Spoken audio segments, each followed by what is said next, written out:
El juego ha terminado, pero la canción continúa.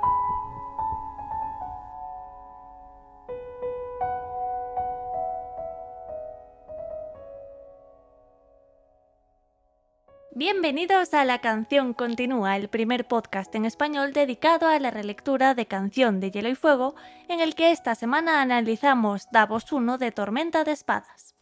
Podéis escucharnos en Patreon, YouTube, iVoox, Spotify y Apple Podcast, y podéis encontrarnos en nuestras redes sociales como Twitter, Instagram o TikTok. Yo soy Berta y estoy rodeada como siempre por mis fantásticos compañeros. Beatriz, ¿qué tal estás?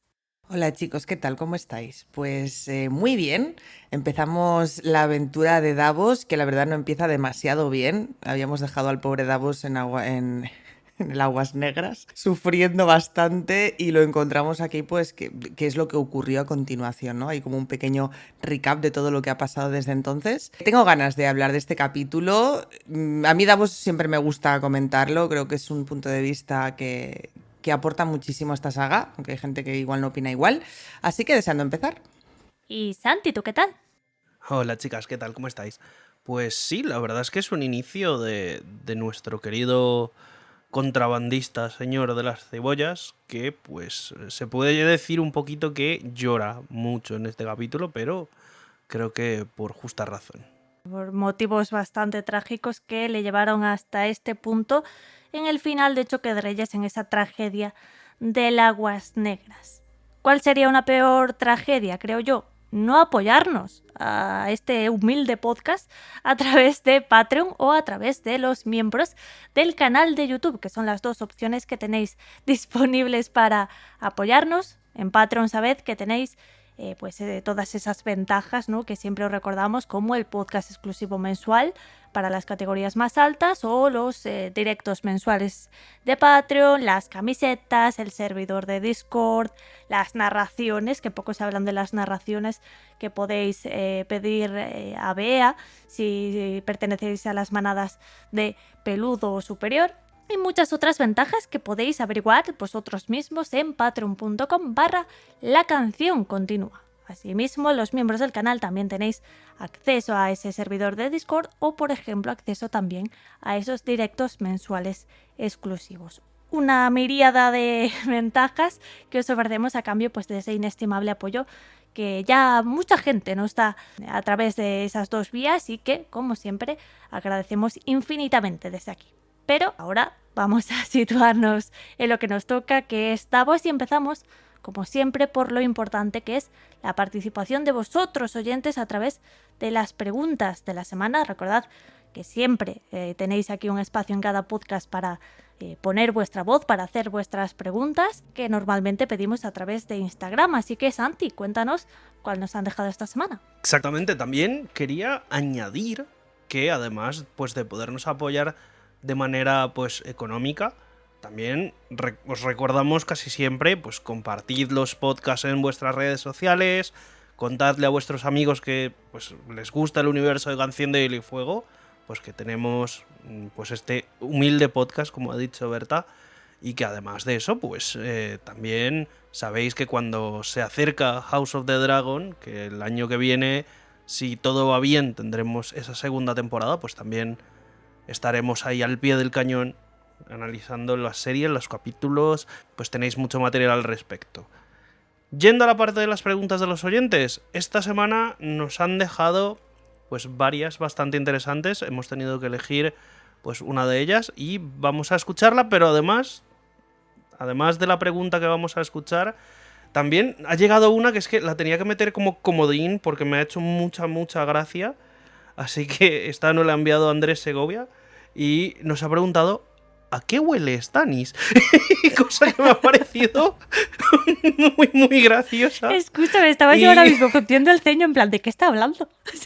¿De qué pregunta comodín está hablando? Y me ha encantado. No, a ver, la verdad es que me ha sacado una risa desde aquí. Muchas gracias a Andrés porque Oye, ¿y a qué huele Stannis? me ha sacado una risa, tío. Ya ahora lo discutiremos, a qué huele Stannis, pero mientras tanto vamos a escuchar la pregunta de esta semana. Hola amigos de La Canción Continúa, soy Alejandro de Argentina. Les agradezco por elegir mi pregunta para el capítulo de Davos. Davos se considera un mal padre por haber provocado en parte la muerte de 4 de sus hijos. Y además mucha parte del fandom también lo considera un padre terrible. Pero, ¿ustedes qué piensan? ¿Es realmente un buen padre?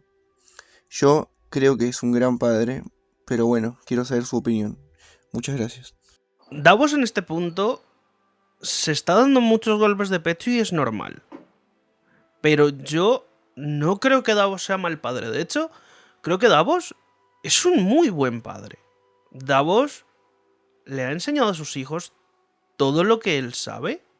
Sus hijos ahora mismo, bueno, tenían, porque hay que hablar de estos hijos que han muerto ya en pasado, tenían una sabiduría sobre el mar, sobre navegar, sobre todo lo que tiene pues este trepidar marítimo que ha llevado Davos toda su vida, pues primero como contrabandista y luego pues al servicio del rey Stannis. Pero Davos ha intentado siempre mejorar la vida de sus hijos. De hecho, él, en el último capítulo de Davos en Choque, cuando están subiendo el Aguas Negras, Davos piensa en sus hijos de que cada uno tiene una posición importante en esta guerra, por así decirlo.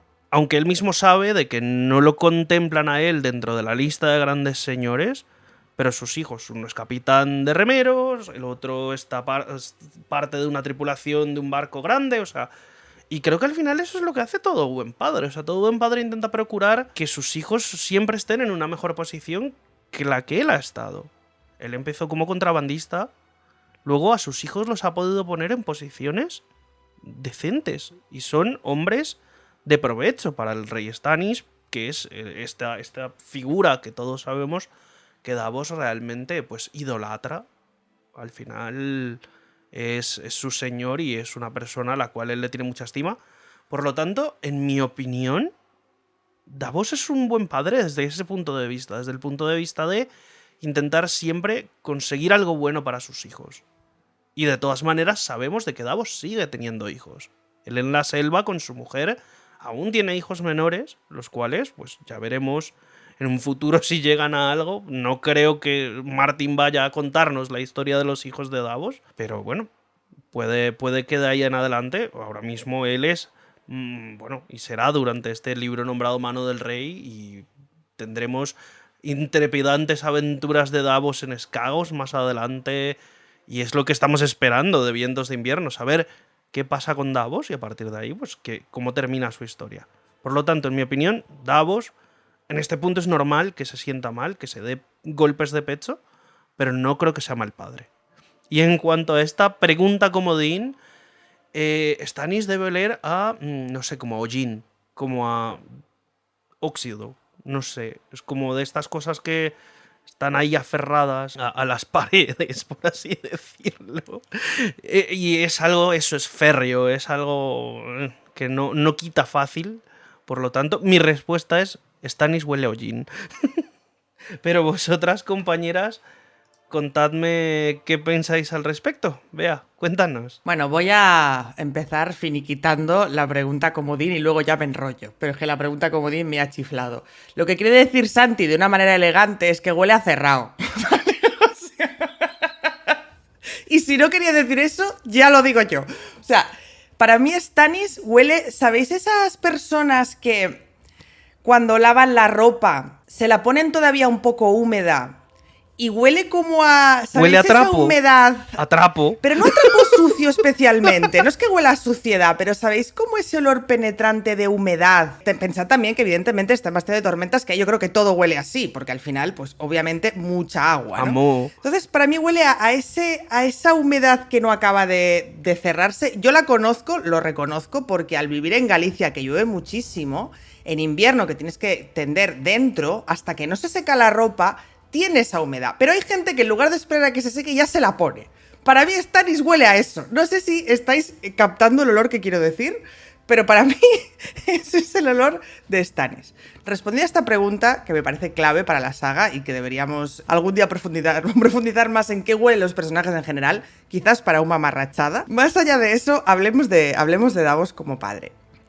Teniendo en cuenta el nivel de los padres de esta saga, Davos es un excelentísimo padre. De hecho, yo lo pondría en segundo nivel, o sea, en segundo lugar, y porque Ned es el primero, ¿vale? Evidentemente hay mucho meme con el rollo de no, Stannis siempre...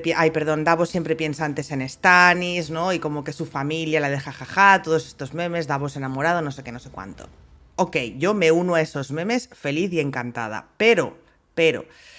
más allá de todo lo que ha dicho mi compañero, que tiene muchísima razón, Davos prepara a sus hijos, Davos trabaja para que sus hijos tengan una mejor posición de la que él tuvo, se preocupa por ellos, lamenta muchísimo, en este capítulo podemos ver la pérdida de algunos de ellos, porque también es verdad que tiene muchísimos. ¿Qué pasa con Stannis? Evidentemente existe una relación cercana entre Davos y Stannis, existe por parte de Davos como ese sentimiento de deuda y de fidelidad y demás y lealtad, pero es que también eran unos tiempos en los que tu rey estaba por encima de prácticamente cualquier cosa. Es decir, incluso a veces de tu propia familia, si eres una persona lo suficientemente noble y leal. Eso no significa que pases de tu familia, ni muchísimo menos. Significa que tu deber para con tu rey, al que no se le considera divino en esta saga, pero bien se le consideraba en épocas de la historia, era absolutamente esencial. Entonces, Davos no es que se olvide de sus hijos, es que él es consciente que su deber en este punto es, entre comillas, salvar a Stannis de Melisandre y de su influencia. Y es por eso que él tiene como ese deber con él.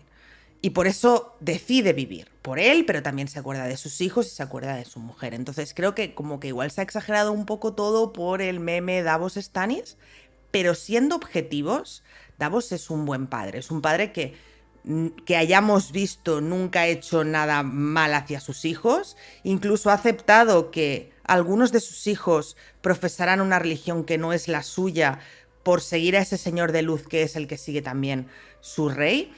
Entonces, sin duda, creo que además, sobre todo teniendo en cuenta los padres que hay en esa saga, claro, si me los comparas con algunos, que no todos, padres que hoy en día, te diré, bueno, pues igual Davos tiene ciertas áreas que mejorar. Pero teniendo en cuenta eso, es mi top 2, pero vamos, de calle. Claro, aquí entra el baremo, te iba a decir de la época, pero realmente voy a decir de la saga. Dentro de lo que es el baremo de la saga, se salva, ¿no? Que es muchísimo decir de los padres de esta saga, porque se salva Ned y... ya está. Que sí. Normal que le pongas top 2 porque no es que haya... Ned y Davos. No es que haya mucho más. Es que no hay más. O sea, son un putito desastre. No. Quizá Oberyn, pero bueno, también podríamos hablar de Oberyn, ¿qué hace con sus hijas y a dónde las manda? El viejo pero al menos las se valora preocupa un poquito por su hijo y demás. O sea, ¿Quién? el Mormont. Sí, claro, por supuesto. Lo que iba a decir Dios, es que es eso, lamentable, en esta saga, no sé qué relación tenía Martín con su padre, pero en esta saga los padres, bueno, deficientes cuanto menos, ¿no? Y Davos, dentro de ese estándar, pues ok, es lo que dice Bea, ¿no? Cumple, digamos, con los mínimos básicos, que es más de lo que hacen los demás, pero...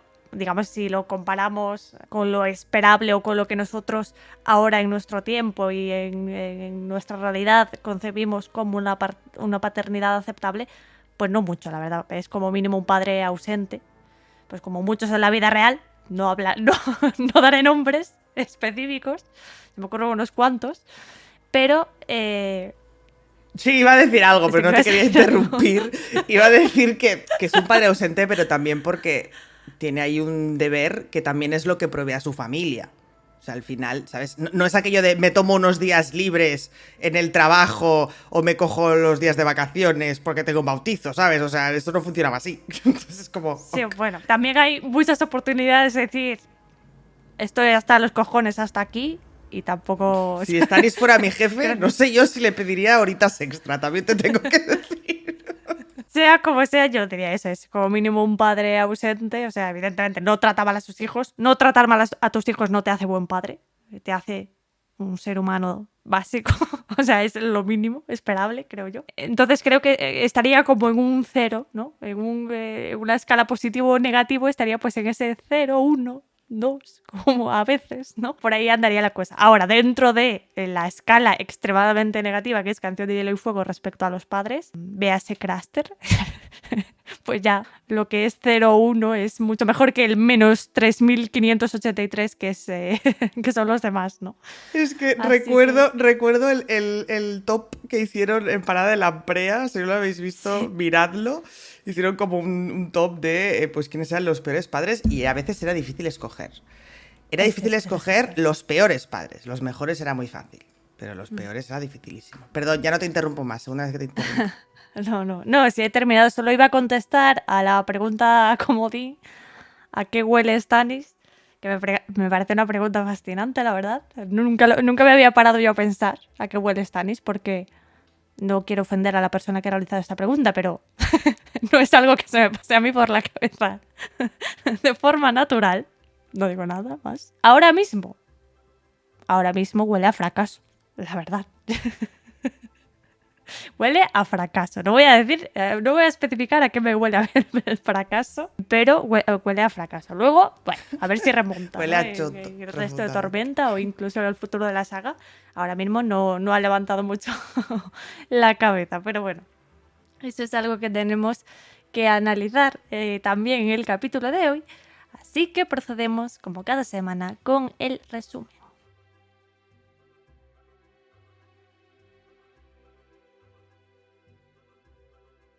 Contempló durante bastante tiempo la vela mientras decidía si prefería la muerte o la vida. Sabía que sería más fácil morir. Todo lo que tenía que hacer era arrastrarse de nuevo hasta la cueva y dejar que la nave pasara de largo. La fiebre llevaba varios días consumiéndolo. Ya no falta mucho. Se repetía. Si la fiebre no lo mataba, sin duda lo mataría la sed. Allí no tenía agua fresca, a no ser por la escasa lluvia que se acumulaba en los agujeros de la roca. Solo 3 días antes, los agujeros habían estado secos como huesos viejos, y una vez comenzara a beber agua de mar, el final llegaría con celeridad. Pero tenía la garganta tan reseca que había estado a punto de beber aquel primer trago. Un súbito chaparrón lo había salvado. En aquel momento estaba tan débil que lo único que pudo hacer fue tumbarse bajo la lluvia con la boca abierta y dejar que el agua le cayera sobre los labios agrietados. Pero después se sintió un poco más fuerte y los charcos de la isla volvieron a ofrecerle la vida una vez más. Pero aquello había sido hacía ya 3 días y si no lo mataban la sed o la fiebre, el hambre acabaría con él. Su isla no era más que un peñasco árido que sobresalía en la bahía de Aguas Negras. Cuando la marea estaba baja, podía encontrar unos cangrejitos minúsculos. Le daban pellizcos antes de que los aplastara contra las rocas para chupar la carne de las tenazas y las tripas de los carapachos. Pero la playa desaparecía cuando la marea comenzaba a subir y Davos tenía que trepar por las rocas para evitar que el agua lo barriera de nuevo. Solo crecían líquenes en aquel peñasco y hasta las aves marinas eludían el lugar. De vez en cuando alguna gaviota se posaba encima de la roca y Davos intentaba cazarla, pero las aves eran demasiado rápidas. La única protección con la que contaba era su caverna, y resultaba demasiado pequeña. Durante la marea baja, a la orilla rocosa, llegaban trozos de madera o restos carbonizados de naves, pero Davos no tenía manera de conseguir una chispa para hacer fuego. También tenía la ropa empapada y había perdido una bota. La sed, el hambre, la intemperie. Aquellos eran sus compañeros, y ya había llegado a considerarlos sus amigos. Muy pronto, alguno de aquellos amigos se compadecería de él y lo liberaría de su sufrimiento interminable. O quizá, sencillamente, un día se echaría al agua y comenzaría a nadar hacia la orilla, más allá de su campo de visión. Demasiado lejos para nadar, pero aquello no le importaba. Davos siempre había sido marino. Estaba destinado a morir en el mar. Pero allí estaba. Una vela, solo una manchita en el horizonte, aunque se iba haciendo más grande. Una nave donde no deberían haber naves. Sabía dónde se hallaba su roca. Era uno de los muchos promontorios que se alzaban en la bahía de Aguas Negras. Los marineros sabían que por cada uno que asomaba por encima de la superficie, una decena más acechaba debajo. Todo capitán con sentido común mantenía un rumbo bien apartado de ellos. Davos vio cómo se hinchaba la vela y trató de captar el sonido del viento atrapado en la lona. Viene en esta dirección. A no ser que cambiara de rumbo repentinamente, pasaría tan cerca de su miserable refugio que podrían oírlo. Aquello podía significar la vida, en el caso de que quisiera seguir viviendo. ¿Para qué voy a vivir? Pensó mientras las lágrimas le nublaban la vista. Sed benévolos los dioses. ¿Para qué? Mis hijos están muertos. Dale y Allard, Maric y Matos. Quizá también deban. ¿Cómo puede sobrevivir un padre a tantos hijos jóvenes y fuertes? Soy un carapacho vacío. El cangrejo ha muerto y no queda nada dentro. ¿Acaso no lo veis? Habían subido por el río aguas negras haciendo tremolar el corazón llameante del Señor de Luz. Davos y la Beza Negra habían permanecido en la segunda línea de batalla entre la espectro de Dale y la Lady Maria de Allard. Maric, su tercer hijo, era capataz de remeros de la Furia, mientras que Matos era el segundo de a bordo de su padre. Bajo las murallas de la Fortaleza Roja, las galeras de Stannis Baratheon habían entrado en batalla con la flota más pequeña de Joffrey, el Niño Rey, y durante unos breves momentos el río había vibrado con el sonido de las cuerdas de los arcos y el crujido de los arietes de hierro, destrozando tanto remos como cascos de naves. Y de repente, una enorme bestia soltó un rugido y se vieron rodeados por llamaradas verdes. Fuego Valirio, el demonio de Jade. Davos fue a parar al río. Había visto arder la Beza Negra, la Furia y una docena más de naves. La Espectro y la Lady Maria desaparecieron, hundidas o tragadas por el velo de fuego Valirio, y no había tiempo para buscarlas, porque la desembocadura del río se aproximaba y los Lannister habían levantado allí una enorme cadena de hierro. Aquella visión le heló el corazón y aún recordaba el chisporroteo de las llamas, los gritos de los moribundos, el golpe de aquel calor horrible mientras la corriente lo arrastraba hacia el infierno. Lo único que tenía que hacer era quedarse quieto. Unos momentos más y estaría con sus hijos. Sin embargo, aspiró todo el aire que pudo y se sumergió. Su única esperanza consistía en pasar por debajo de la cadena, las naves y el fuego Valirio que flotaba en la superficie del agua, en nadar deprisa hacia la seguridad de la bahía. Davos siempre había sido un buen nadador y aquel día no llevaba ninguna prenda metálica. Vio a otros hombres arrastrados hacia el fondo por el peso de la cota y la armadura. Davos los dejó atrás, impulsándose con toda la fuerza que le quedaba en las piernas y dejándose llevar por la corriente. Bajó más y más y más todavía. A cada brazada se le hacía más difícil retener el aliento. Tocó algo con una pierna, un obstáculo, un pez o quizá un hombre que se ahogaba. Nunca lo supo. En aquel momento necesitaba aire, pero tenía miedo. Si emergía bajo una nave se ahogaría y si llegaba a la superficie entre fuego Valirio, al tomar aire se le calcinarían los pulmones. Se revolvió en el agua para mirar hacia arriba, pero salvo oscuridad no había nada más que ver. Giró con demasiada velocidad y de repente ya no habría sabido decir dónde estaba la superficie y dónde el fondo. Le entró el pánico, parecía que el pecho le iba a estallar. Manoteó en el agua, movió las piernas, empujó y giró mientras sus pulmones exigían aire. Se impulsó con las piernas perdido en las tinieblas del río hasta que no tuvo más fuerzas. Cuando abrió la boca para gritar, le entró agua con sabor a sal y Davos Seaworth supo que se estaba ahogando. Lo siguiente que recordaba era él al pie de un montículo rocoso con un mástil roto, una vela quemada y un cadáver hinchado a su lado. El mástil, la vela y el cadáver desaparecieron con la siguiente marea alta, dejando a Davos solo en su roca. Sus muchos años como contrabandista le habían hecho conocer las aguas en torno a Desembarco del Rey mejor que cualquiera de las casas donde había vivido, y sabía que su refugio era una zona de la que los marinos se apartaban sin aproximarse nunca. Aunque por ser un buen lugar para esconderse, el propio Davos había pasado por allí un par de veces en sus años de contrabandista. Cuando me encuentren aquí, muerto, si me encuentran alguna vez, Quizá le pongan mi nombre a esta roca. La llamarán Roca Cebolla. Será mi lápida y mi legado.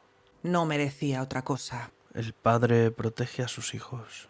Pero Davos había llevado a sus hijos al fuego. Dale no le daría nunca a su esposa el hijo por el que habían rezado, y Allard solo dejaría atrás mujeres sollozantes. Mazos no sería nunca capitán de una nave propia. Maric no sería nunca armado caballero. ¿Cómo puedo vivir así si todos ellos han muerto? Han caído tantos caballeros y señores poderosos, hombres mejores que yo. Métete dentro de tu cueva, Davos, y haz un ovillo. Deja que la nave se vaya y nadie te molestará nunca más. Deja que las gaviotas te picoteen los ojos mientras los cangrejos te devoran. Escóndete, contrabandista. Escóndete, calla y muere. La vela estaba casi a su altura. Un momento más y la nave pasaría de largo. Se llevó la mano a la garganta en busca del saquito de cuero que siempre llevaba al cuello. Dentro conservaba los huesos de los 4 dedos que su rey le había cortado. Mi buena suerte. Los muñones de los dedos palparon el pecho sin encontrar nada. El saquito había desaparecido. Stannis no había comprendido nunca por qué Davos conservaba aquellos huesos. Para acordarme de la justicia de mi rey. Masculló, pero los había perdido. El fuego se llevó mi suerte junto con mis hijos. En sus sueños, sobre las aguas bailaban demonios con feroces látigos en las manos, mientras los hombres ardían y se carbonizaban bajo su azote. Madre, sálvame. Imploró Davos. Sálvame, dulce madre. Sálvanos a todos. Me ha abandonado la suerte y he perdido a mis hijos. Lloraba a lágrima viva y las lágrimas saladas le corrían por las mejillas. El fuego se lo ha llevado todo. Quizás fuera el viento que golpeaba la roca, pero durante un instante Davos Seaworth oyó que ella le respondía. Tú convocaste el fuego. Le susurró. Tú nos quemaste, nos quemaste, nos quemaste. Fue ella. Madre, no nos abandones. Fue ella quien te quemó. Melisandre, la mujer roja, fue ella. La veía como si la tuviera delante, con aquella cara con forma de corazón, los ojos rojos, el cabello cobrizo y largo, las túnicas rojas que se movían como llamas cuando andaba. Había llegado de Asshai, había entrado en Rocadragón y había conquistado a Selís, y después hasta el propio Stannis Baratheon, que había llegado incluso a poner en su estandarte el corazón llameante de Rolor. A petición de Melisandre, había sacado a los 7 del septo y los había quemado. Después, había quemado también el bosque de dioses de Bastión de Tormentas, así como el árbol corazón, un enorme arciano blanco con un rostro solemne. Fue obra de ella. Repitió Davos con voz más débil. Y también tuya. Tú remaste para llevarla a Bastión de Tormentas, para que pudiera dar a luz a su hijo. Cabalgaste bajo su bandera y la hiciste ondear en tu mástil. Contemplaste cómo los 7 ardían y no hiciste nada. Ella echó al fuego la justicia del padre, la misericordia de la madre y la sabiduría de la vieja, al herrero y al desconocido, a la doncella y al guerrero. Ella los quemó a todos para gloria de su cruel dios, y tú estabas allí en silencio. Y cuando mató al viejo maestre Cresen, ni siquiera entonces hiciste nada. La vela estaba a 100 varas de distancia. En unos instantes lo habría pasado de largo. Ser Davos Seaworth empezó a escalar su roca. Se aferraba con manos temblorosas. Si caía podía darse por muerto y tenía que vivir. Al menos un poco más de tiempo. Había algo que tenía que hacer. La cima de la roca era demasiado pequeña para erguirse sobre ella con seguridad, así que permaneció agachado y sacudió los brazos descarnados. ¡Ah, del barco! ¡Ah, del barco! ¡Aquí, aquí! Desde allí arriba podía verlo con más claridad. Había un nombre pintado en el casco, pero Davos no sabía leer. ¡Ah, del barco! ¡Auxilio! ¡Auxilio! Uno de los tripulantes lo vio y lo señaló. Davos alcanzó a ver a otros marinos correr a la borda. Un instante después los remos y la nave viró hacia su refugio. Era demasiado grande para acercarse mucho a la roca, pero a unas 30 varas echaron un bote pequeño al agua. Davos se agarró a la roca y vio cómo el bote se aproximaba. Tú, el de la roca, ¿quién eres?, Un contrabandista que se alzó por encima de sus posibilidades. pensó Davos. Un imbécil que amaba demasiado a su rey y olvidó a sus dioses. Soy... Tenía la garganta seca y se había olvidado de hablar. Yo estaba en la batalla. Era capitán. Caballero. Era caballero. Sí, mi señor, respondió el hombre. ¿Al servicio de qué rey? De repente se dio cuenta de que si pronunciaba el nombre que no debía, lo abandonarían. Pero el casco tenía franjas, era una nave de Salador Saan. La Madre Misericordiosa la había enviado allí. Tenía una misión para él. Stannis vive. Supo entonces. Todavía tengo un rey e hijos. Tengo otros hijos y una esposa fiel que me quiere. ¿Cómo había podido olvidarse de aquello? La madre era misericordiosa, sin lugar a duda. De Stannis. Benditos sean los dioses. Sirvo al rey Stannis. Excelente, replicó el hombre del bote. Nosotros también.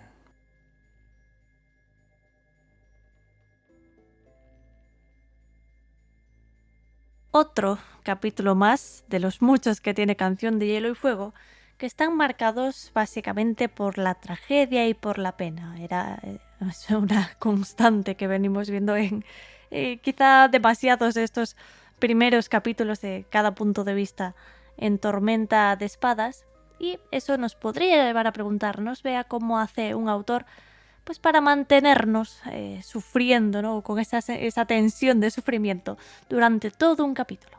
Pues sí, porque obviamente hemos visto muchos capítulos donde lo que nos ha mantenido en tensión ha sido la propia acción, ¿no? Batallas, combates, persecuciones, caminantes blancos que se alzan y demás, ¿no? Pero es cierto que existen otro tipo de capítulos, como por ejemplo este, en los que no hay una acción excesiva, pero a la vez el autor necesita que como lectores suframos. Primero, porque los lectores nos va a sufrir, eso es así, sobre todo si somos lectores de Canción de Hielo y Fuego. Y segundo, porque al autor, en este caso a Martin, le viene muy bien para explorar mejor al personaje. ¿Cómo podemos hacer esto, crear esa tensión, crear ese sufrimiento, en un capítulo en el que realmente solo es Davos en un islote viendo cómo está llegando un barco? Lo primero de todo es añadirle un temporizador, como el que tenéis en el móvil. En este caso el temporizador es el propio barco. El barco se va acercando y todo el rato Davos nos recuerda que está un poco lejos, luego se está acercando, ahora está a mi altura y todo el rato dice, cuando pase ya no pasará ninguno más.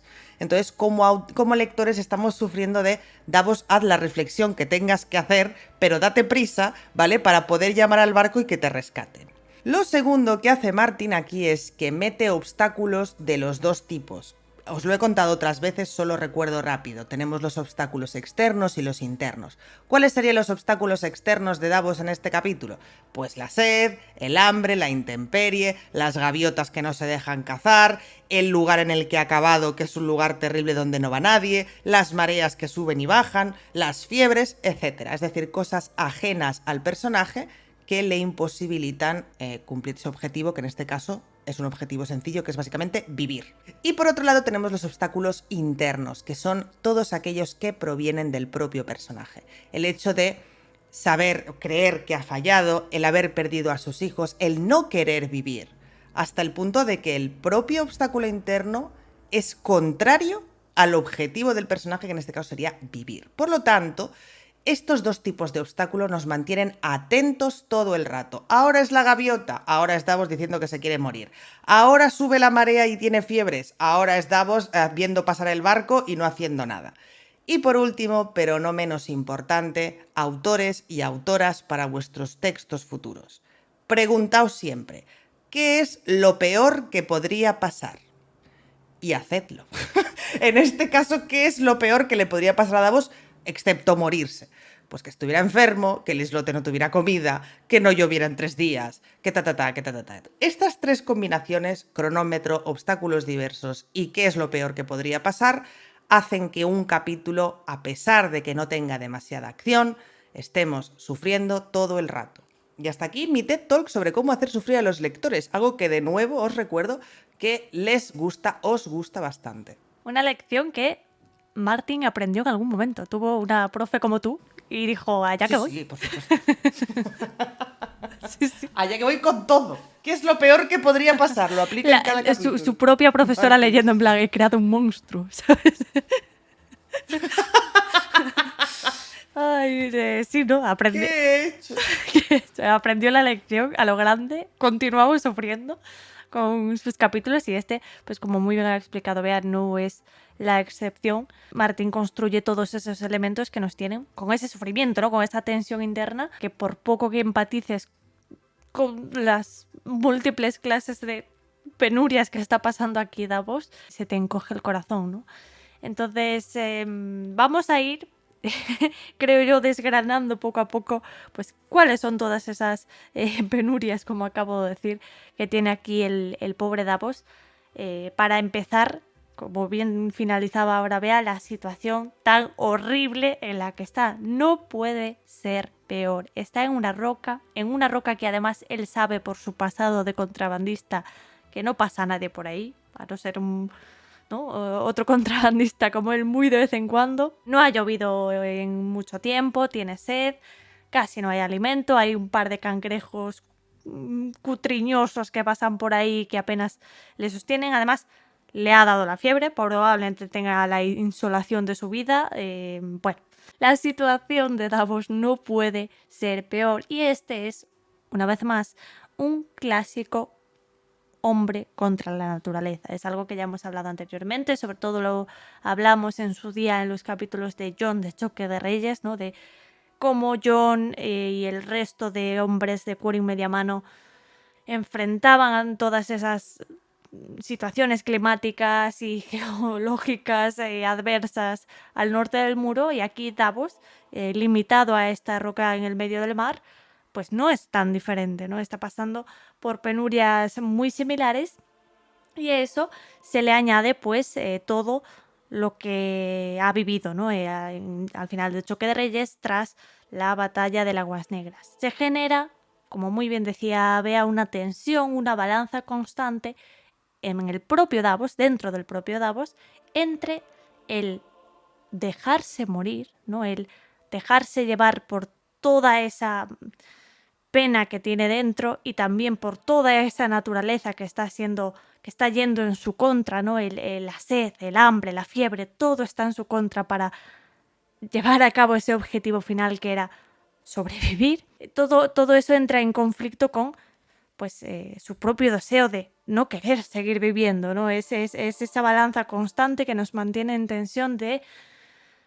qué decisión va a tomar, ¿no? Porque como bien explica Bea, ha pasado un milagro, que es que ha pasado un barco por aquí, probablemente no pase otro nunca jamás o no a tiempo de que este hombre sobreviva, y él tiene que tomar esa decisión, ¿no? Tiene que hacer toda esa reflexión interna acerca de si seguir viviendo vale la pena después de todo lo que ha vivido, ¿no?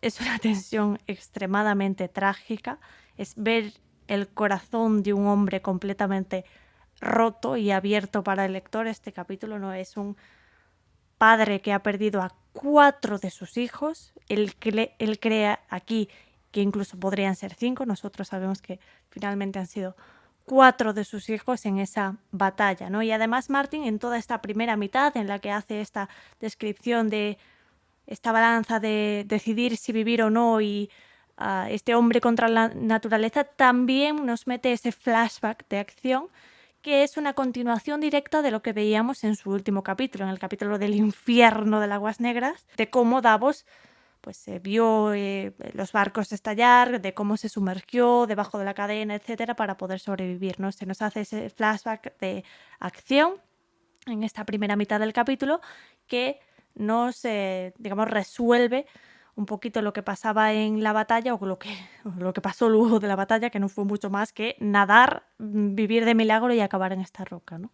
Pero yo creo que lo importante aquí es, independientemente de la acción, independientemente de ese debate sobre si vivir o no, está también el ver lo que siente este hombre, ¿no? De cómo Martin desgrana a un ser humano que ha sufrido tanto y que ha perdido tanto hasta el punto de que necesita que tú empatices con él, ¿no? Necesita que empatices con un hombre que ha perdido a sus hijos por probablemente decisiones que él mismo ha tomado, ¿no? Al llevar a sus hijos ahí, al decidir él que su familia esté involucrada por un rey, como dice él mismo, que quizá ha amado demasiado, ¿no? Ha amado incluso por encima de sus propios dioses. Es un análisis fantástico el que hace aquí Martin, ¿no? Esa demostración del sufrimiento humano, quizá a unos niveles aterradores de soportar, ¿no? Es algo que también estábamos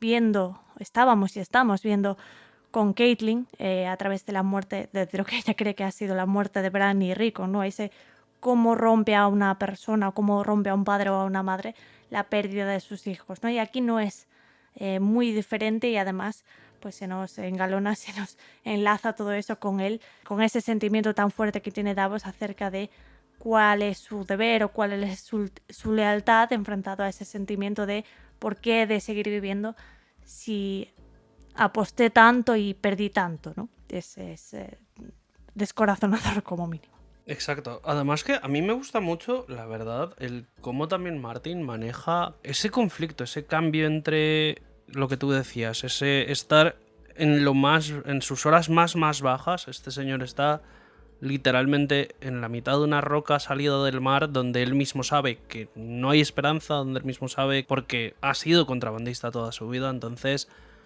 sabe de que allí, por la forma de esas piedras, pues incluso los contrabandistas no se acercan por miedo a dañar sus barcos. Pero al mismo tiempo, el manejo de Martin de la esperanza. De un momento a otro el cambio de chip de tengo un motivo por el cual seguir vivo.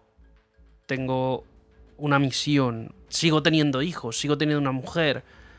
Y esos segundos de cambio de, di tú, 10 páginas que tenga este capítulo como tal en el libro, que en la última página Davos tenga ese cambio de chip, ese cambio de reflexionar durante todo el tiempo todas las cosas que ha hecho, todas las situaciones de sus hijos, todo la situación con su rey, con la guerra, con la situación en la que está Poniente ahora mismo, y que después de esa reflexión, después de el sentir, entre comillas, la llamada de la madre, en este caso, decir, vale, si hay un motivo, si todavía tengo algo, y agarrar sus últimas fuerzas. Sabemos de que este señor estaba a medio segundo de hacerse un ovillo y dejar que lo coman los animales. Agarrar esas últimas fuerzas y decir, Davos, hay luz, hay algo que te llama, tienes que seguir viviendo. No sé, me parece una forma muy, muy bonita de Martin, que siempre decimos que no es un escritor amable, pero de mostrar esos rayos de esperanza para ciertos personajes y esos cambios de conciencia que, pues, en este capítulo por lo menos, me parece que es al final lo que salva a Davos. No sé si creo que no está balanceado del todo aquí en este capítulo, no digo en el resto. Aquí creo que esa esperanza es como el giro final, ¿no? Del capítulo, es el giro de... Hablaremos ahora de por qué cambia, o sea, cuál es el nuevo propósito de Davos, ¿no? Pero al obtener ese nuevo propósito y al hacer ese cambio de chip, como tú has dicho, de obtener esa esperanza y de repente, al tener esa chispa, recordar lo demás, ¿no? De recordar que tiene más hijos, recordar que tiene una mujer y incluso él mismo hace esa reflexión de cómo he podido olvidarme de eso, ¿no? Cómo he podido olvidarme de que tengo motivos por los que seguir viviendo. Ese es el giro, es únicamente el giro final, ¿no? Es solo la última página de las 10 que tiene el capítulo, como dices tú, pero es suficiente, ¿no? No hace falta ahondar demasiado en por qué Davos de repente quiere vivir. Y creo que es un mensaje, a pesar de la tónica bastante trágica y ¿no? depresiva, diría yo, incluso del capítulo, el hecho de que el encontrar una mínima chispa de esperanza le dé ese giro de voy a vivir, al final es un mensaje, es como la traducción del capítulo es esperanzador en el fondo, ¿no? Lo digo a pesar de que sea contradictorio con la tónica depresiva general, ¿no? O de la mayoría del capítulo. Entonces, me gusta porque no es tampoco un regodearse en el morbo de la pena, que es algo en lo que se puede caer muy fácil, yo creo, cuando se está tratando algo así en un personaje, no algo tan grave como puede ser la muerte de 4 hijos, que es aterrador, ¿no? O las consecuencias de la guerra, o el qué decisiones he tomado que me han llevado hasta aquí, el arrepentimiento, todas esas cargas negativas que le llevan a un sentimiento tan bajo, que es no querer, o sea, plantearse no querer vivir. Eso es horrible, ¿no? Es lo más triste que puede pensar una persona, yo creo. Que se resuelva así, ¿no? Que se resuelva con esa chispa. Para mí, convierte este capítulo al final en una especie de... Me va a quedar como muy repipi, pero voy a decir canto a la vida, ¿no? Es como siempre hay algo, ¿no? Aunque estemos en la pena más profunda, siempre hay algo, siempre hay una chispa que nos va a recordar que vivir vale la pena, ¿no? En este caso para Davos fue pues, el recordar eso, ¿no? Que sigue teniendo una familia. Ha recuperado, bueno, tiene un nuevo objetivo, ¿no? No es muy bueno el objetivo que digamos, pero digamos que le ha servido para recordar todo lo demás, ¿no? Entonces, al final, en un capítulo que es tan triste, el mensaje yo diría que es incluso bueno, ¿no? Es oye, como ser humano puedes estar hundido y al final siempre hay que buscar ese algo, ¿no? Que nos lleve, aunque sea ahí en un mínimo aspecto de nuestra vida, que nos lleve a pelear por vivirla y pelear por mejorar, ¿no? Por mejorarla. Y eso es, yo creo, algo bonito que nos deja este capítulo. Sea como sea, he hablado de ese nuevo propósito, ¿no? Que he dicho que, bueno, quizá no sea el mejor de los propósitos para continuar viviendo, pero que, como digo, a él le ha servido para recordar lo demás. Y ese propósito tiene que ver con la mismísima Melisandre. Efectivamente, la verdad es que Davos, como decía hace un momento, tiene ese momento de... Incluso nos lo preguntaban en las preguntas del oyente. De hecho, me acuerdo nuestro buen amigo Xavi Redfade nos preguntaba si creíamos que realmente esto es una alucinación de Davos o realmente es Martin diciendo los dioses existen en sus diferentes facetas y aquí la madre y los 7 le están hablando a Davos porque es uno de sus creyentes y por lo tanto le dan luz, más allá del hecho evidentemente de que Martin necesita a Davos para muchas cosas, o sea, un poquito armadura de guiones, que él necesite a ese personaje para cosas en el futuro y hace que, como el mismo Davos dice, un barco pase por donde nunca pasaría un barco, porque estos colmillos del rey pescadilla, pues él lo sabe muy bien, que es una zona donde no se acercan los barcos. Entonces, evidentemente es Martin sacando de la chistera mira, Davos, toma aquí tu oportunidad, que lo podemos ver nosotros en la historia como, ostras, pues mira, es así como Melisandre dice que escucha al dios rojo, pues Davos está escuchando a los 7.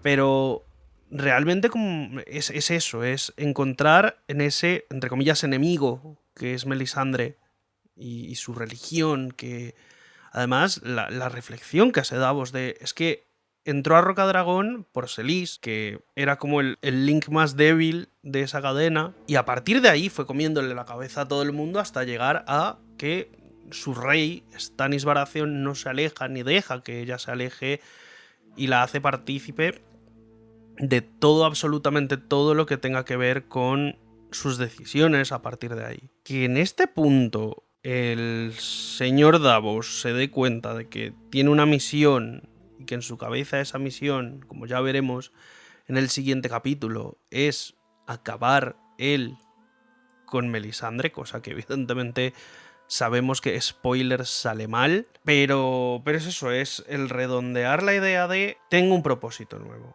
Ese odio a Melisandre me impulsa. Ese buscarle un culpable a todas sus desgracias. Él sabe que por culpa de Melisandre comiéndole la cabeza a Stannis y diciendo ve y ataca desembarco del rey de esta manera, que luego ella dirá no, es que ha sido culpa de Stannis por no llevarme. Pero en la cabeza de Davos, la culpa de todo la tiene Melisandre, la culpa de todo de que sus hijos se han perdido en el mar, se han sido entregados a las llamas de este fuego valirio. El miedo muchas veces es un vehículo y la rabia es un vehículo para la venganza de muchos personajes. Eso Bea nos lo podrá explicar mucho más al detalle, pero es eso, es darle una motivación, es darle Esta mujer ha cambiado la forma en la cual nosotros vemos muchas cosas desde el punto de vista de ha matado a nuestros dioses, literalmente ha sacado a los dioses a la playa de Rocadragón y los ha quemado. A todas las personas que se han puesto en su contra o en contra de su percepción de la vida y de los dioses, se las ha quitado de en medio y va a ser un motor constante para Davos a partir de ahora. Su odio a Melisandre, su odio a esta pues fuerza de la naturaleza, que es el fuego representado en R'hllor. Y no en este capítulo, porque este capítulo al final es un capítulo muy cortito, donde solamente vemos este monólogo interno de Davos, pero más adelante habrá muchísimas referencias a todo esto que estamos hablando, que empieza aquí, con Davos escuchando la voz de la madre entre sus delirios, porque es una persona que está deshidratada. Todos sabemos de que cuando una persona está deshidratada, está a punto de morir por insolación, por deshidratación, pues tiene este tipo de delirios. Y es Martin dándole un motivo extra a Davos de decir, mira, deja de hacerte ovillo, estás teniendo la oportunidad de tu vida, es una vela que no va a volver a pasar. Grita, caballero de las cebollas, sálvate, que a partir de aquí tú tienes una nueva misión. ¿Sabéis a qué me recuerda a mí esto? Esto es la fumada de mi vida. Y no he empezado a pensarlo hasta que no estábamos leyendo el resumen, porque era algo que yo no me había dado cuenta. Pero es cierto que, y esto sí que me acuerdo, porque recuerdo que me volví bastante loquita con el capítulo de la sombra, cuando la sombra mata a Renly y todo lo demás. Fue un capítulo que a mí me encantó y empecé a fijarme más en cómo Martin juega mucho con el tema de el fuego y las sombras que proyecta. Y leyendo el resumen, hay una frase maravillosa, no es especialmente, o sea, la frase no es que sea en sí maravillosa, pero que me ha dado como el clic. Y dice, la única protección con la que contaba era su caverna, y resultaba demasiado pequeña.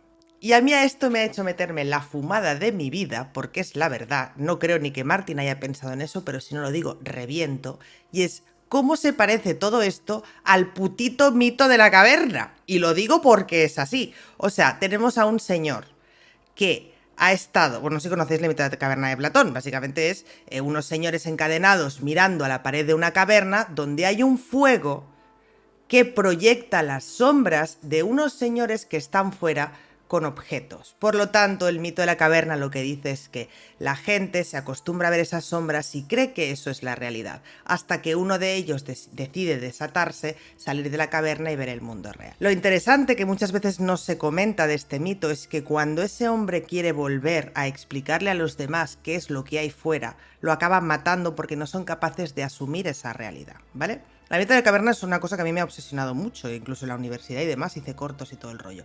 El caso, ¿qué me ocurre a mí con esto? Yo creo que Davos no solo ve un rayo de esperanza, como decíais vosotros, de no, voy a levantarme, voy a vivir por mis hijos. No, Davos de repente, lo que tiene, en mi opinión, es el ver las cosas como son realmente y hasta qué punto ha llegado con sus acciones por el hecho de haberse mantenido viendo esas sombras que proyectaba Melisandre a través de su fuego. Entonces, sé que esto es muy alegórico, pero sigan conmigo. El caso es que Davos en este punto, cuando está a punto de morirse, es cuando dice, ¡un momento! Es como, wait a minute. O sea, sí, que mis hijos han muerto, que sí, que yo he tenido algo que ver, pero aquí la que es la alianta de esto, hasta el punto de que yo me he creído, mi rey se lo ha creído, mi reina se lo ha creído, yo me lo he creído, mis hijos se lo han creído, todo el mundo se ha creído lo que esta señora está proyectando, hasta el punto de directamente renunciar a todo lo que ha sido tus creencias, tu vida, tu forma de pensar, de ver el mundo. Ha sido esta señora que acaba de llegar. ¿Me explico? Entonces, me gusta también hacer esa alegoría porque la frase de la caverna me ha gustado porque ha sido como lo que me ha hecho hacer el flux y luego porque a Martin le encanta jugar con las sombras, evidentemente el fuego, las sombras y todo lo que tiene que ver con Melisandre. Entonces, me parece interesante que también sea como una especie como de epifanía para Davos, de decir, ahora que veo la realidad, necesito que el resto también la vea. Necesito que mi rey la vea, necesito que todo el mundo la vea, que todo el mundo se dé cuenta del tipo de persona que es Melisandre ahora que yo sé esto. ¿Que lo sabía antes? Probablemente sí, pero quizás no le había dado la suficiente importancia como para realmente rebelarse contra ella, quitarse las cadenas. En este punto en el que está a punto de morir, por el simple hecho de renunciar un poco a todo, y es cuando se acoge a sus dioses, es cuando dice, un momentito que voy a salir yo de aquí y voy a ver si consigo que alguien me haga caso. Spoiler, sale regulinchi, debo decir, Davos, un poco regulinchi sale, pero tú lo intentas, cariño mío. Entonces, sé que esto es una fumada, sé que voy a recibir comentarios de todo tipo en YouTube de Bea se ha fumado 3 porros, pero no me importa porque yo veo similitudes y aunque el propio Martín quizás no lo haya pensado, también nos enseña que la filosofía es muy real y está ahí siempre, hasta en las cosas más pequeñas, incluso hasta en un capítulo de Martín. Te iba a decir que no, pero ese final de conclusión ¿no? del speech sí ha sido un poco de estoy fumada. Para que digan... Estoy No, fumadísima. eso no. Pero no es coña, no estoy fumada. Coño, a mí me hace gracia porque la gente cree que la filosofía es algo muy lejano, algo que es muy erudito, que solo se estudia en las aulas. La filosofía estudia la realidad, básicamente es eso. Entonces, pues ahí lo dejo. Fin. De mi speech, también defensor, debo decir, de las letras. Poco se defienden las letras. Ha hecho su statement y me ha gustado, la verdad. Me ha gustado el paralelismo que, como muy bien dices tú, puede haber sido que Martin no lo tuviese en la cabeza, pero la alegoría se aplica, ¿no? Porque es verdad, o sea, es visible que lo que está teniendo aquí Davos es una especie de revelación para él, ¿no? De quizá no tanto el problema es Melisandre, que es algo que ya sabía de antes, sino él, hay que acabar con Melisandre, ¿no? Si vamos a la raíz, se acabarán todos nuestros problemas, que es normal que lo piense Davos y que lo piense pues la gente que apoya a Davos en pues esos caballeros o esos a Stannis, digamos los hombres del rey, ¿no? En oposición a los hombres de la reina, porque pueden ver pues esas jugadas, ¿no? que ha hecho Melisandre. Pero lo siento mucho por traer este debate, pero sí lo traigo, sí soy esa persona, y es Melisandre culpable de todo lo que acaba de pasar. Bueno, entiendo que Davos llega a esa conclusión. Davos idealiza a Stannis y Davos necesita llegar a esa conclusión de que lo que salió mal no fue culpa de Stannis, no fue culpa del propio Davos. Sus hijos no han muerto en vano por una guerra que no podían ganar, porque a su señor rey, al que más quiere en el mundo, se le metió en la cabeza que tenía que ganar y la otra vio las llamas, no sé qué. Debe buscar un culpable, ¿no? Tiene que buscar un motivo de peso para esa muerte, porque si no hay una explicación, entonces ¿qué sentido tiene la vida en general, ¿no? Entonces es perfectamente comprensible y perfectamente defendible que Davos piense así. Ahora, es defendible que los lectores, y os estoy hablando a vosotros, defensores de Stannis, ¿penséis así?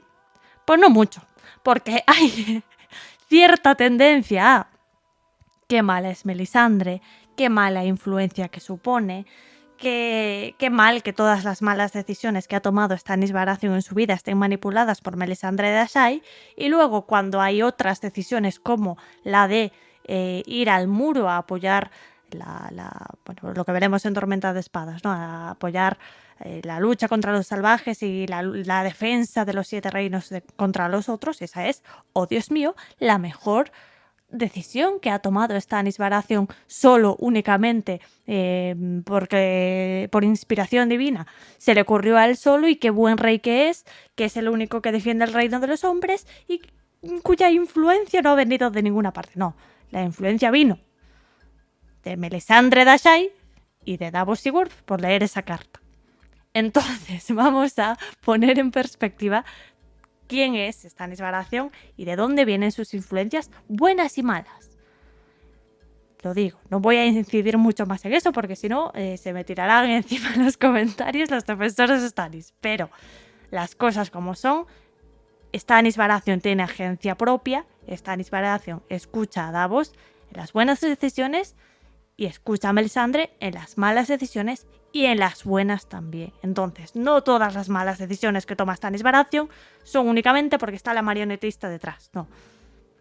El señor tiene sus buenos años y tampoco es un niño, ¿no? Y después, si vamos a hablar de influencia, pues apliquémosla entonces a todas las decisiones que toma y no solo a las malas, que veo yo mucha excusita al señor Stannis Baratheon por ahí, por el salvaje mundo de internet. A ver, es evidente que dicen por ahí una parte propone y la otra dispone.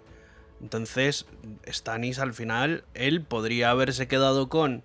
Sí, Melisandre puede decir misa, Melisandre puede tener comprada la cabeza de mi mujer, de mi cuñado, de muchísima gente, pero el que da la orden y al que los soldados van a seguir es a él. O sea, eso es evidente. La cosa está en que, pues, esta señora al final sí es una manipuladora. Es la marionetista que tiene las cuerdas en este punto. Y también un poco de... Y aquí evidentemente va a saltar todo el mundo en contra de... Pero Stannis, que va de tan férreo y tan... Yo siempre hago mi voluntad y yo siempre tal... Pues mira, al final te has dejado comprar por una idea que no sabemos todavía hasta qué punto es poderosa. Si ha mostrado... Es que el problema es que a diferencia de los 7 o de los arcianos o de estos pues antiguos dioses, esta señora tiene trucos prácticos de mago, de vamos a... Es que me recuerda mucho, de hecho, ahora mismo, y perdonadme el inciso, pero me recuerda mucho a la peli del Príncipe de Egipto, cuando Moisés está haciendo lo de volver su bastón en una serpiente y tornar el río rojo, y los dos sirvientes del templo de Ra cantan su canción esta de A las grandes ligas vas, y a base de artimañas y de trucos de espejos intentan como demostrar de que no, mi dios es el que realmente tiene poder. La cosa es de que aquí la única que muestra con trucos de espejos, bueno, en este caso de fuego, cosas, ha sido Melisandre, y digamos que por eso un poco también tiene la sartén por el mango de decir, no, es que mis dioses son los que pueden demostrar su existencia. Perdona que te interrumpa, Santi, pero es que precisamente Stannis, en el capítulo en el que se presenta, es el que dice: hay este poder, soy consciente de este poder, es mi halcón rojo, voy a utilizarlo. O sea, yo creo que él es consciente de ese poder, lo utiliza para matar a su hermano de una forma, bueno, moralmente cuestionable. Hombre, un poquito. Y al castellano de Bastión de Tormentas. Eso claro, no se discute, a lo que voy eso es a... Por eso, a lo que voy es a esta gente que mal Melisandre, ¿no? Que le comió la cabeza a Stannis para ir a perder la batalla de las Aguas Negras, pero cuando mató a su hermano es que Stannis no sabía nada. No, eso cuando no se discute, va al norte, Berta. Yo creo que eso no se discute. claro, entonces, o cuando va al norte, la decisión es de el bueno de Stannis Baratheon. No, que buenas espérate al momento en el cual, por las decisiones de Melisandre probablemente, porque Stannis está lejos de donde está Melisandre ahora mismo, se entere de que han quemado a su hija, o él acepte que quemen a su hija, y ahí sí que va a ser peor. Porque va a ser, es que ya no solamente te has cargado a tu hermano con cosas moralmente reprochables, es que has sacrificado a tu hija. Y eso Martin ya ha dicho que va a pasar. Entonces, ojo, porque Stannis... a ver, la culpa la tiene, evidentemente. Que las cosas se le complican y... Sí, pero Stannis... es eso, él le presentan un proyecto, pero el que lo ha firmado es él. Para empezar, para empezar, Stannis se puede equivocar mucho. Davos no tiene culpa de absolutamente nada. Es un mandado y de hecho en la batalla de las Aguas Negras dice que le hubiera hecho las cosas muy diferentes. Quiero aclarar esto. Que hayan muerto los hijos de Davos no es culpa de Davos. Davos, sus hijos, que además van alegremente a la batalla, incluso se ríen de él porque lo consideran demasiado precavido y le dicen: ay, eres una anciana, ¿no? O casi podía oír sus pensamientos. Es que he abierto el capítulo. El caballero de la cebolla se ha vuelto un anciano, aunque por dentro sigue siendo un contrabandista. Los chavales van felices a la guerra y además sirven a su rey. Davos no puede hacer nada al respecto. Davos era el primero que no quería estar ahí, al menos con la estrategia que se había propuesto. Lo que pasa es que no le quedan más narices porque así funciona. Tú no puedes decir: uy, a esta batalla no voy. Se te juzga en consejo de guerra por temitas. Entonces, no es culpa de Davos que esté ahí en esa batalla, no es culpa de Davos que sus hijos hayan muerto. Ni de coña, y por ahí sí que no voy a pasar en la vida. Dicho esto, Stannis Baratheon, ¿voy a defender yo a Stannis Baratheon? Jamás. Pero tampoco voy a defender a Melisandre de Ashay. Porque, Berta, mi pregunta es para ti. Está claro que Stannis toma sus propias decisiones independientemente de lo que le aconseje Melisandre. Entonces, ¿qué opinamos de toda aquellas personas que se han dejado influenciar por Meñique? ¿Meñique es el malo o los otros son los malos? Y Meñique simplemente susurra cositas a los oídos de los demás. No, a ver, Meñique es basura Pues y eso lo tenemos todos, claro. Melisandre también es basura. Claro, pero es que yo no he negado eso. Yo lo que estoy cuestionando es a esa gente defensora de Stannis que precisamente culpan de todo a Melisandre, que no le Pues resta entonces estamos culpa. en esas. Ella- Claro que ella- es culpa de ella ella. Claro, pero Menos de Davos. bueno, es culpa de todos. A eso es a lo que voy. A lo que voy es a esa gente que parece que cuando Stannis toma una mala decisión es una mala decisión ¿sabes? Manipulada por Melisandre, y cuando toma una buena decisión es una buena decisión del gran rey que es No, Stannis claro, Baratheon. claro. O Y es sea, como, evidentemente la opinión a que ver. tiene Davos... Claro, yo no digo que Melisandre Horrible. no sea una mala influencia, claro que lo es, quiero decir, es una influencia, pues como lo que es, como una fundamentalista religiosa que viene aquí a decir, Y pues mata a este señor quien haga pues, falta y le va importa un pito, ¿vale? a gobernar a todos. Vale. Claro. Entonces, Sí, eso no- partiendo, eso de, no lo- partiendo de esa base en el que Melisandre es basura, porque es basura y es una de las peores escorias humanas que hay en esa saga, aparte de eso, que Stannis también, para qué vamos a mentir, pero bueno, aparte de eso, yo entiendo que lo que quieres decir tú, Berta, de que Davos evidentemente tiene ese pensamiento subjetivo de toda la culpa es de Melisandre porque no puede asumir que su rey haya sido el que ha mandado a sus hijos a la guerra, pero también es verdad que en cómo se hacen las cosas, lo que decía Santi ahora, tú misma lo decías, lo de Renly, Stannis evidentemente tiene algo que ver con lo de Renly y le parece fantástico lo de Renly, pero las formas en cómo se hacen las cosas, te voy a decir yo que las ha propuesto. Insisto, nunca defenderé yo a Stannis, pero te voy a decir yo quién ha propuesto el sibilino de matar con una sombra en vez de echarle pelotas. La otra. Sí, sí, pero es eso, una hace, el otro permite y Sí, el sí, otro sí, lo lleva a cabo. Totalmente, quiero decir. totalmente. Sí, sí, Melisandre, Stannis y Davos. Es lo que digo, Davos lo entiendo porque Davos tiene una obsesión con Stannis. O sea, eso hay que dejarlo claro. Pobre Davos. El personaje de Davos se caracteriza por su obsesión por Stannis Baratheon. ¿Que eso ha contaminado la mente de muchos lectores? Pues Sí, probablemente. claro, por supuesto. ¿Sabes Sí, lo sí, que sí, te sí, quiero mucha decir? gente considera que Stannis es el típico mejor meme. porque lo ve a través de los ojos de Davos. Eso Absolutamente. es el típico meme, aquel tuit antiquísimo que se hizo viral, que era como Davos está tan bien escrito que a mucha gente le gusta estar Totalmente, totalmente. porque lo ve a través También te de sus digo, ojos. se Y podría es que eso decir da lo algo. mismo de Melisandre si no fuera porque en el prólogo de Choque de Reyes se vio que era basura desde el punto de vista de otro personaje que no era Davos. Así que basura para ella. Y basura para Stannis, yo no digo que no. Pero vamos a decirlo de otra manera. Hemos llegado una vez más a la conclusión. Todo el mundo es basura, basura. efectivamente, menos Ned Stark, que en paz descanse, y los niños. Hemos llegado en algún momento a una conclusión diferente, que Menos no sea Ned esa. Stark, ¿no? Los La niños. verdad es que no. Y Kat, quizás, y los demás son basura todos. Pero bueno, Bueno, y los niños no todos tampoco. ¿qué le pasa con Rickon? Eso no es Rico. De hecho estaba pensando en Arya, Lo he dicho pero por decir. a Rico lo odias tú. No, de Lo eso recuerdo. nada. Yo siempre digo que Rickon tiene que vivir. Sois vosotros lo que lo queréis muerto. Pero bueno, este no es el tema de No, este no. podcast. Yo digo que va a morir, no que yo lo Yo quiera digo morir. que va a vivir porque no soportaría verlo morir. Otros se regocijan con su muerte, ¿eh, Berta? No digo nada. Pero bueno.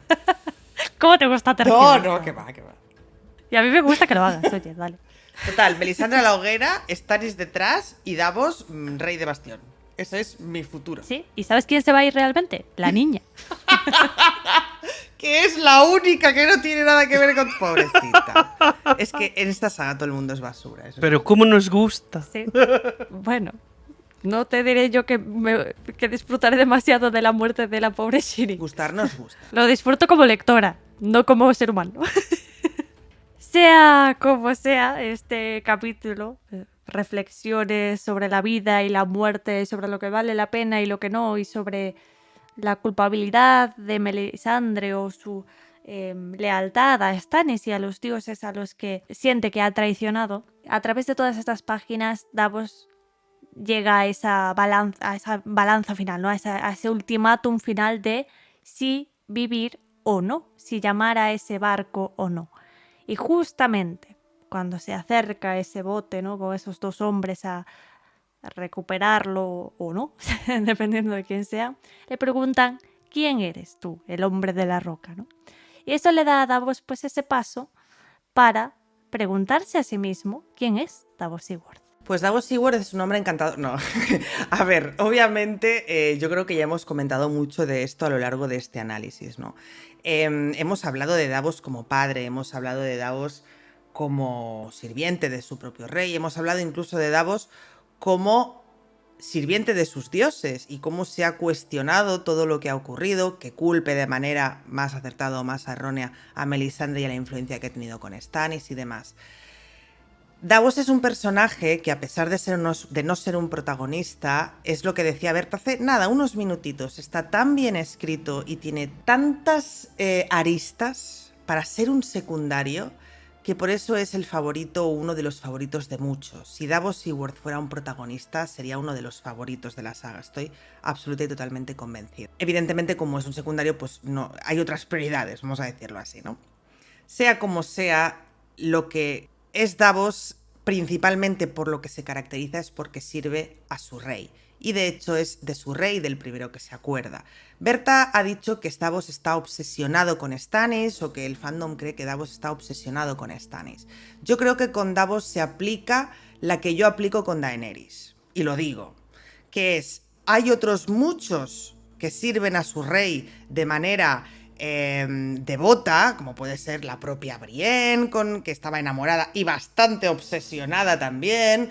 Es decir, hay muchos otros personajes que están obsesionados con su rey, pero solo se dice de Davos. De la misma manera que con Daenerys pasa igual, ¿no? Hay mucha gente que está un poco cucú, pero solo se dice de Daenerys. Eso no significa que Daenerys no lo sea, sino que solo se dice de ella. Pero sea como sea, para mí Davos es una persona que le debe mucho más a su rey que la mayoría de los otros personajes que también quieren mucho a sus reyes o a sus señores. Ya no hablo solo de reyes, sino también de sus señores.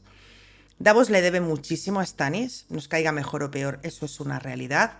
Davos le debe a Stannis la prosperidad de su familia, un título, le debe la vida, por supuesto, y todos los honores. Entonces, no es tanto que Stannis pueda ser mejor o peor rey, mejor o peor señor.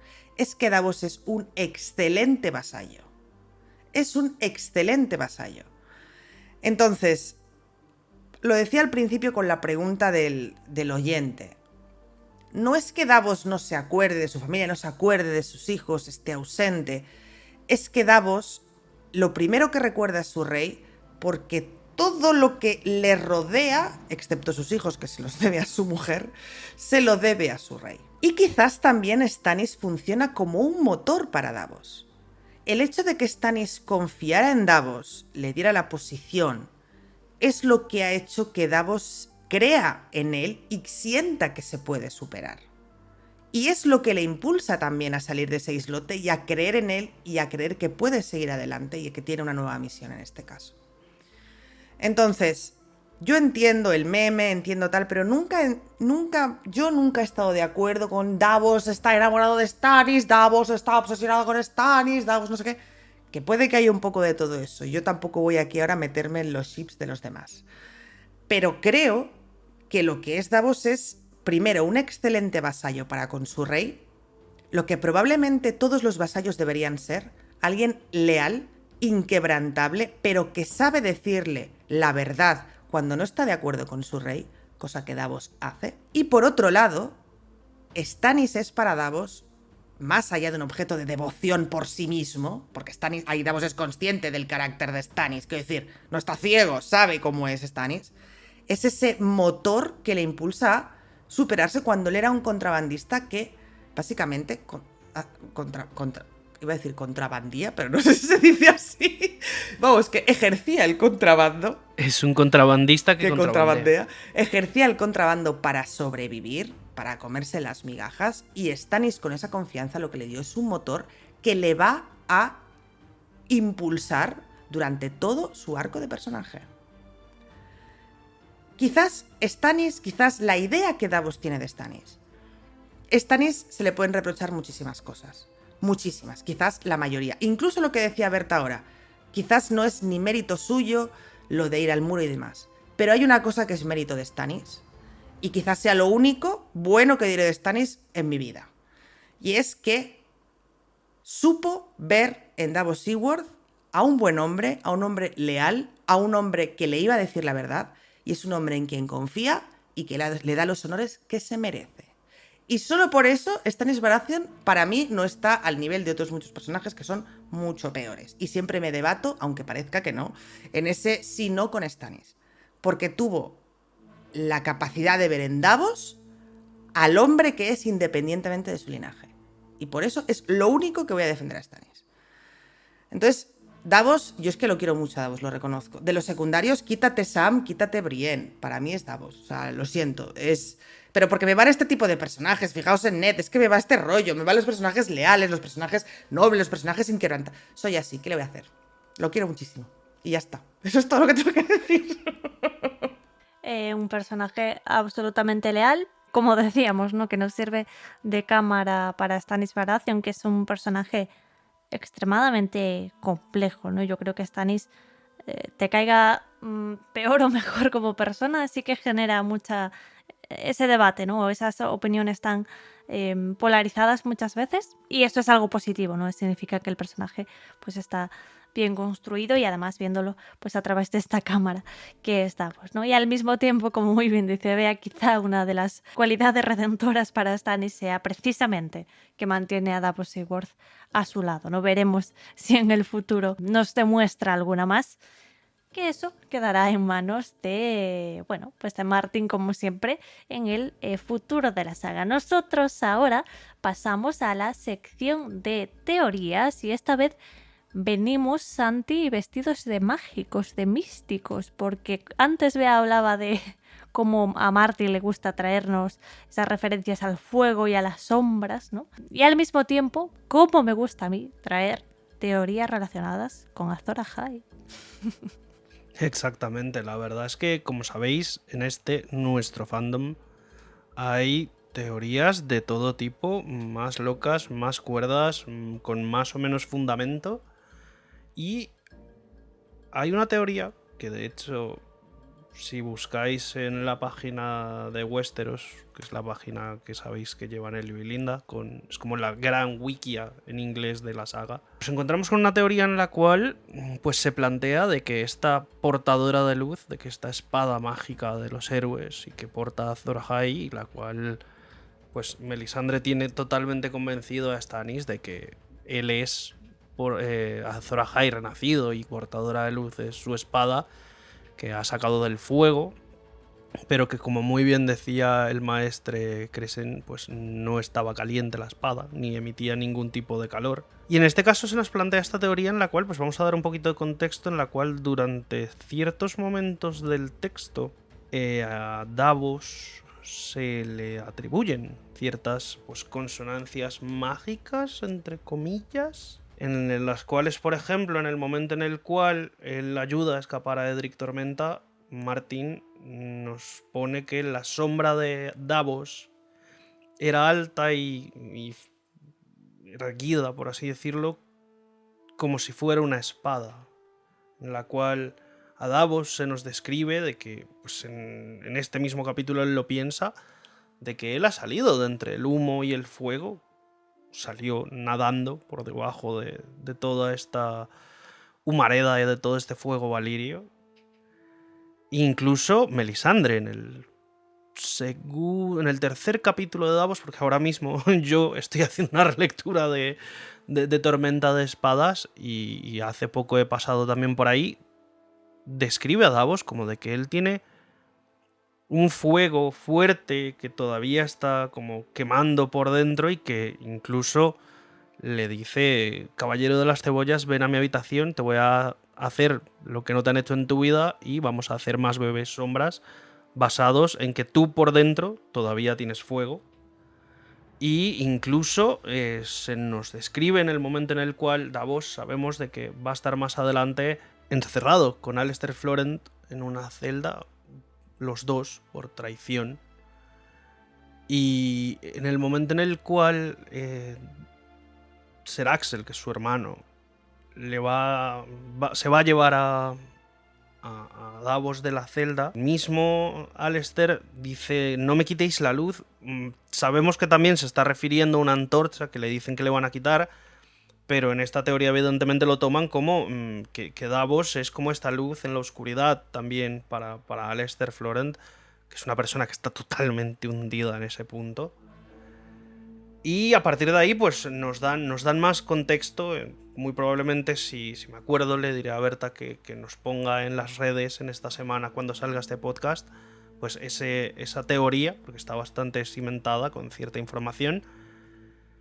Y claro, pues lo que hemos traído esta semana es realmente, compañeras, ¿vosotras creéis que más allá de la espada real que tiene Stannis, Davos podría ser un poco su espada de luz, como una metafórica forma de decir que el príncipe que fue prometido, ese Azor Ahai, tenga a su espada, a su portadora de luz, en la persona de Davos Seaworth?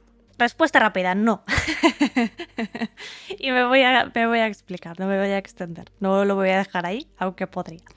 Esta teoría es una de esas múltiples millones, tropecientos de miles de billones de teorías que hay acerca de la figura de Azor Ahai, dueña de luz, y que si Davos o Victarion o Jaime Lannister, y evidentemente los tres lógicos de Tyrion, Jon y Daenerys, ¿no?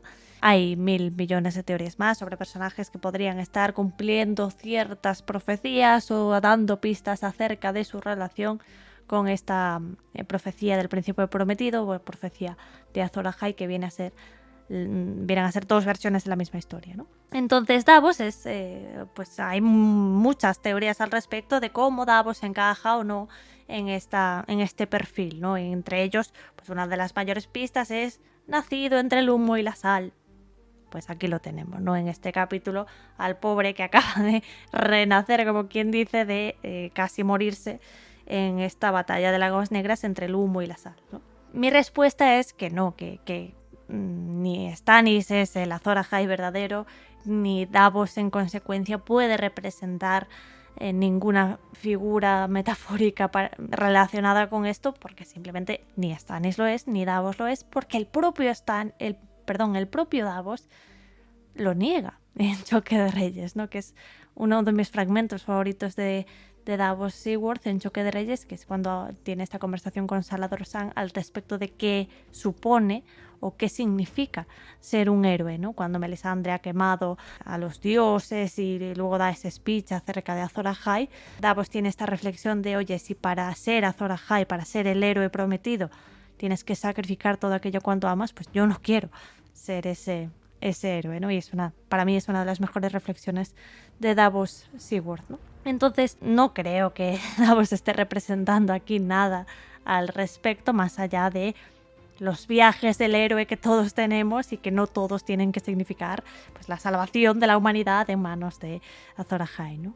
Lo que sí veo es que Martin insiste constantemente en darnos o dirigirnos a pensar en esa dirección. Si existen tantas teorías acerca de que si Davos, que si Victarion, que si Euron, que si Jaime Lannister, si existen tantas teorías es porque Martin de alguna forma u otra en algún que otro momento ha dejado cierta pista o cierta resonancia a diferentes escenas, sueños, juegos de palabras que nos podrían indicar o que nos podrían llevar en esta dirección. Martin plaga Canción de Hielo y Fuego con pistas presumiblemente falsas alrededor de esta figura misteriosa que es el príncipe que fue prometido. Yo me pregunto por qué muchas veces, porque realmente, a no ser que seas un friki extremo como nosotros, el lector general, digamos más casual, de Canción de Hielo y Fuego, no se va a hacer tantas preguntas acerca de Azor Ahai o acerca del príncipe que fue prometido como para llegar a la conclusión, como para que Martin tenga miedo de que llegue a la conclusión demasiado rápido, que sea demasiado evidente. Entonces, a veces me pregunto por qué insiste tanto en dar estas múltiples pistas falsas o incluso estas múltiples posibilidades de personas que podrían representar este Azor Ahai o este príncipe prometido, ¿no?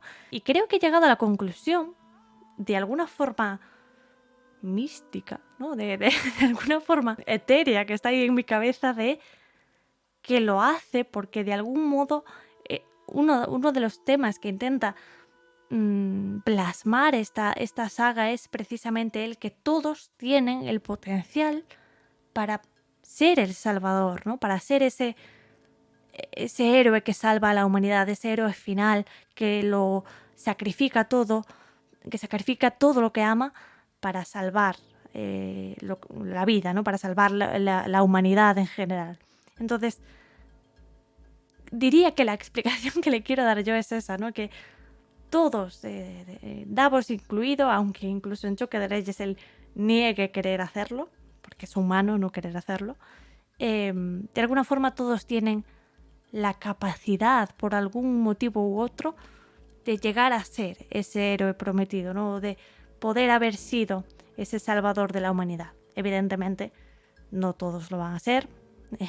Creo que todos tenemos uno, quizá dos nombres en la cabeza sobre quién va a ser ese héroe final, si llega a haber uno solo. Pero, honestamente, Davos no va a ser ese salvador final de Canción de Hielo y Fuego, aunque, como seguramente bien diría Bea, mi compañera, con lo que lo queremos, pues mira, bien que se lo merecería, ¿no? Pero bueno, creo que la narrativa no nos lleva por ese camino. Sí, exacto. A ver, yo la verdad estoy bastante de acuerdo contigo. No creo que Davos, o sea, con todo y que sí, me gusta mucho cómo está cimentada la teoría y demás, pero no, a ver, Davos no, y tampoco creo que sea un agente de los 7, por ejemplo, en la lucha contra Rolor, o sea, como por destronar a Rolor.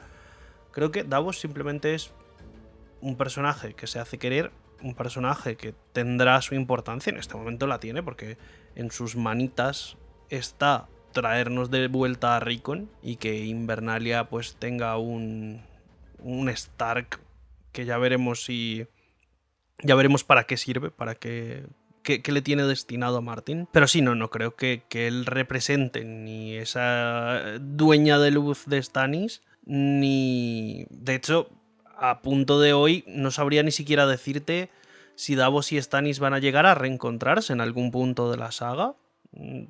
Si en este momento me lo preguntas, no sabría responder.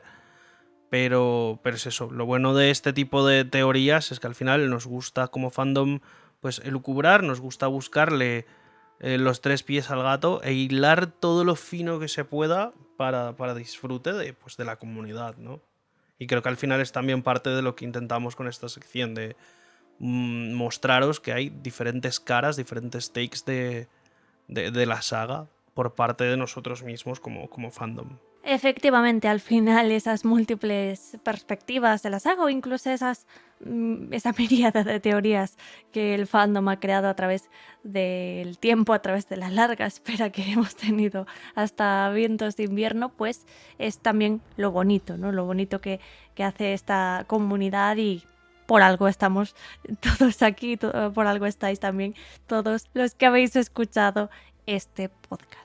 Por ahora nosotros dejamos hasta aquí el análisis de este capítulo y queremos agradeceros a todos vuestro apoyo, en especial a los que nos apoyáis a través de Patreon, y menciono directamente a las manadas de Fantasma, Verónica Dane, Elendor, Pablo Villagómez, Oriol Escudero, Lady Von Karsten, Josep Roura y Álvaro García, a la manada de Peludo, Jorge Alvarado, Andrea Angla y Edgar García, y a la manada de Piento Gris, Paula DR, Belén Albeza, Manuel Mateos, Isabel Santos, Miguel Arias, Juan Gutiérrez, María de Castro, Marina Fresno, Daniel Bernat, David El Morao, Blay Herrick, Víctor Olivares, Lenin Olate, Ainhoa Alonso, Dani Danilez, Giovanni Roldán, Edgardo Ortega y Juani Elena. Muchísimas gracias también a los que estáis en las demás manadas de Patreon y por supuesto a todos los oyentes que estáis ahí cada semana. Nos oímos la semana que viene y hasta entonces recordad, el juego ha terminado, pero la canción continúa. High in the halls of the kings who are gone, Jenny would dance with her ghosts, the ones she had lost and the ones she had found, and the ones who had loved her the most.